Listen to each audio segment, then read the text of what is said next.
Good evening, I am Ibrahim Sani and this is Market Talk.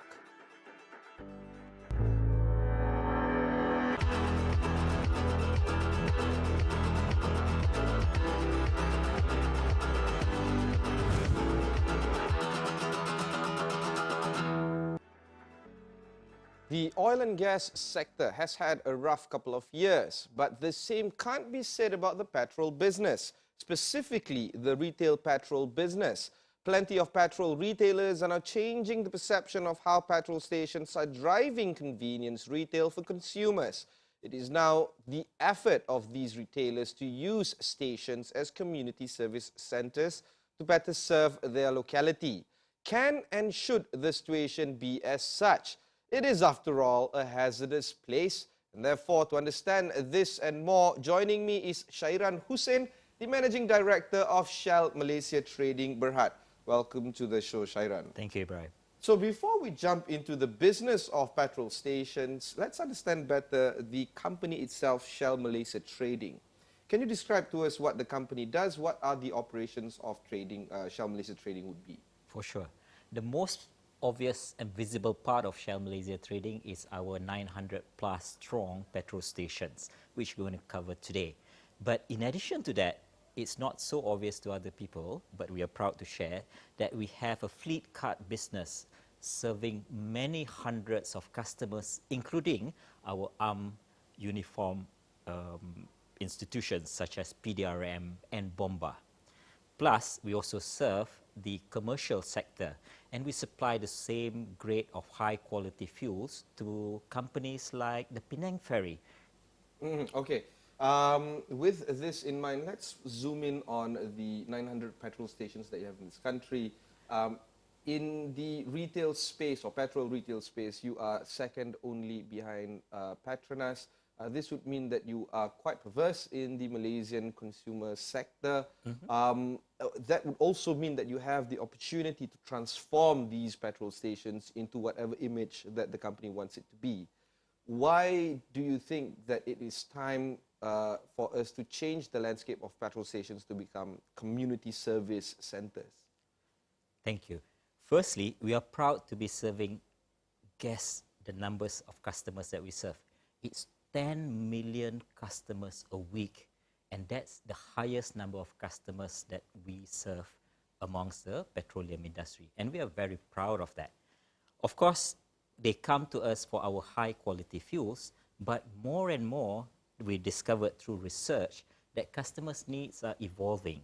In a research that we completed in 2016, a third of Malaysian customers value convenience. So that's what we want to offer, Ibrahim.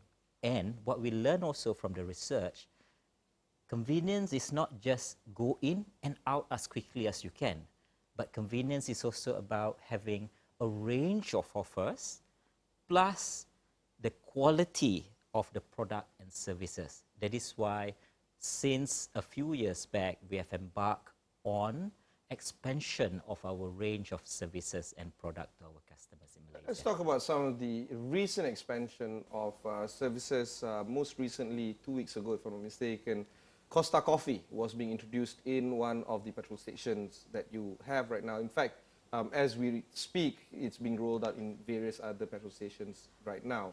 Let's discuss a little bit more on this. Why Costa Coffee? Why not something else? It is one of the many. People are in a rush, right? And through the survey, we know that people value convenience. But you don't have to sacrifice quality just to be fast. And this is where Costa comes in and complements all our other offers, such as the freshly baked pastry that somebody have to wake up at 4 o'clock in the morning to leave the house, come to the station by 5 and actually put in the freshly baked into the oven. And we are proud right now that we have 79 Costa barista quality on the go offer.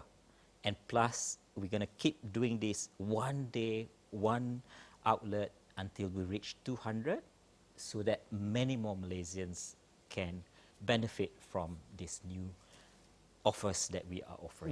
When we started this interview, the outlook on the oil and gas sector, or something that I mentioned, wasn't pretty optimistic, to say the least. Oil and gas companies are indeed going through a tough time for various reasons. Do you think that going retail is something that can boost a company as large as Shell for their revenue?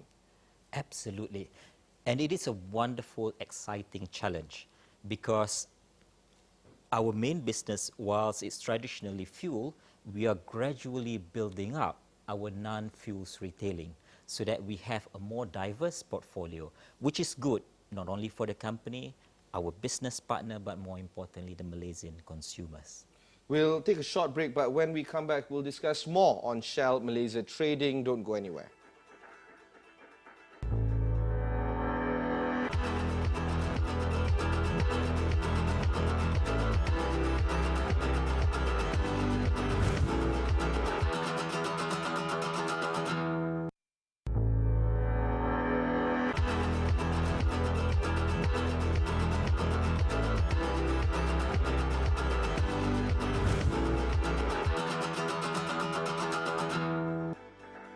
Welcome back to Market Talk. I am your host, Ibrahim Sani. Today, we take a look into Shell Malaysia trading and, of course, the business of their petrol stations. Joining me is the Managing Director, Shairan Husain. Let's talk about vendor management. Please. The biggest problem for petrol retailers is trying to secure the best suppliers. In fact, one can say it's not just a headache or a challenge for your type of business, but any retailers outright. How do you ensure that the management of vendors can be maintained of the highest order? We would like to think that we are the best supplier for our business partners, the petroleum retailers out there that have been working with us for the past 125 years. The proof is some of them are not second or third generation. There were a few that are fourth generation. That is the proof of reliability, not only in terms of continuity of supply, but also the quality of the product. Okay, let's talk about these very long-term suppliers of yours. Could you share with us the learnings that you have understood from them? Because I'm pretty sure they are learning as much from you as you are from them. What are the key takeaways from this? Absolutely. And the learning is two ways, right? We bring the best of global knowledge and research and development into fuels, but also on our knowledge on how to develop the non-fuels retailing to our partners. Our partners, on the other hand, are closest to the customers. They teach us what customers really want, what types of coffee. They only have 5 minutes. They want to pay both cash and card, the flexibility, and that in turn allow us to develop the most advanced innovation for our customers. The future of your business might even look a little bit more interesting even, because while oil and gas is looking very dim, the business of petrol stations can be argued to be quite bright because the offerings of, say, electricity to battery cars such as Tesla can still be delivered through petrol stations. Could you describe with us the future of the trading business or retailing business for petrol? This is the beauty of being a multinational. We bring the best global innovation to Malaysia when our customers are ready. The solar panel that we can use to power electric vehicle is a choice that we have available even now. Number two is, not many people know this, in Germany, we have 100 stations that offer hydrogen as a power source to vehicle. And if we go to Netherlands, Shell is actually offering, not at petrol stations, but we deliver fuels to car parks at home or at the office.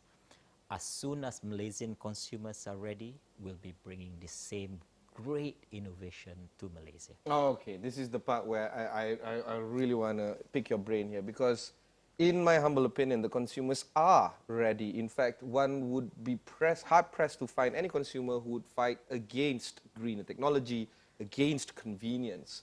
Then the question now is, where is the stumbling block? Why are consumers in Malaysia not experiencing the kind of things that we see in, say, Germany or in the Netherlands? What do you think is the blockage? I don't think there is. It is an evolution. It's not on or off.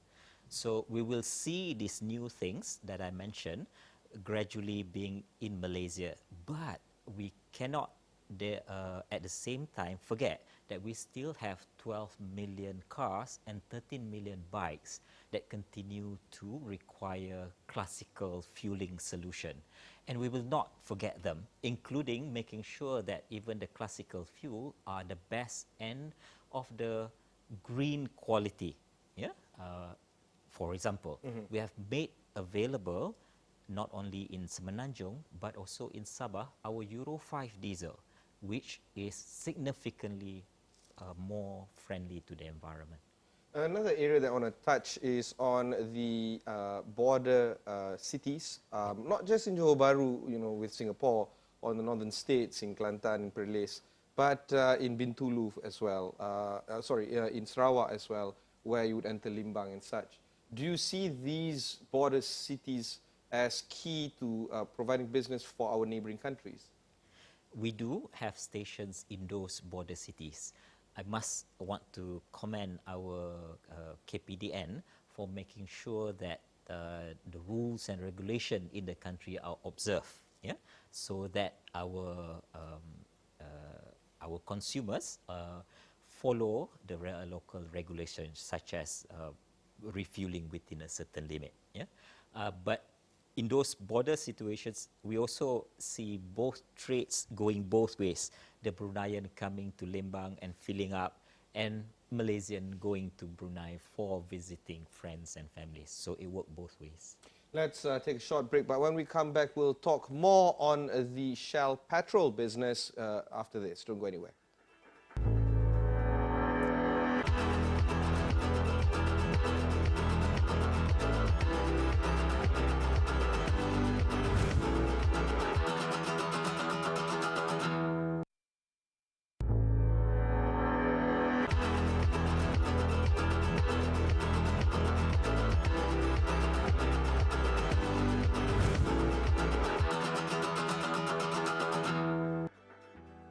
You're watching Market Talk. I am your host, Ibrahim Sani. Today with me is Shairan Husain, the Managing Director of Shell Malaysia Trading.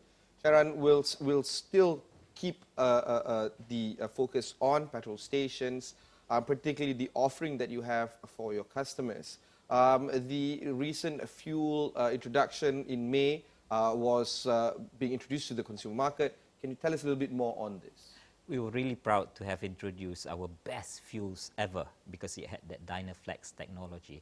I'm really happy how customer is responding. Many come to us, write to us and say that they got so much more for the same amount, which is very useful in the current environment. Yeah, okay. Every dollar that you save can go a lot more towards your children's schooling or your family's needs. So I'm really happy how consumers have received our best fuel.